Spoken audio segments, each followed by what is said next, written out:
Hello বন্ধুরা, এই যে দেখছেন এই যে ফলগুলো একটা খুব মূল্যবান ফল।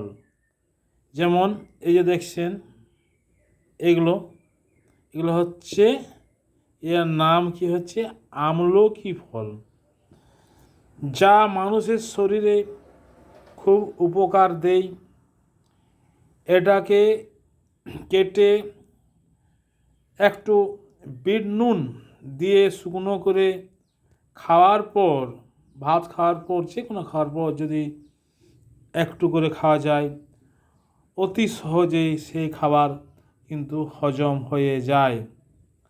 আজে বাজে জিনিস নেশা না করে যদি এই আমলকি ফল খাওয়া যায় বিট নুন দিয়ে, তাহলে আপনার পেটের রোগ খুব দ্রুত সেরে যাবে।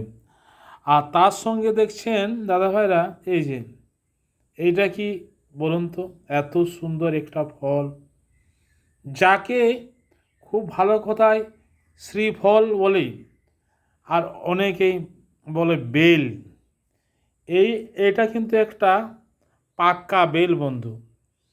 এই পাকা বেল গ্রীষ্মকালে শরবত করে খেলে খুব ভালো লাগে এবং শরীর খুব ভালো থাকে। এই বেলটি কিন্তু কে কে খাবেন বন্ধুরা, সবাই একে একে চলে আসুন। এই বেলটির আমি শরবত করব আর সবাইকে এক গ্লাস করে দেব। কত সুন্দর বেল! এই যে দুটো ফল আপনারাকে দেখালাম, এই দুটো ফলেই মানুষের শরীরে খুব উপকার বন্ধু। যাই হোক, কে কে আমলকি এবং বেলের শরবত খাবেন, সকলেই চলে আসুন বন্ধু। গুড বাই, সবাই ভালো থাকবেন।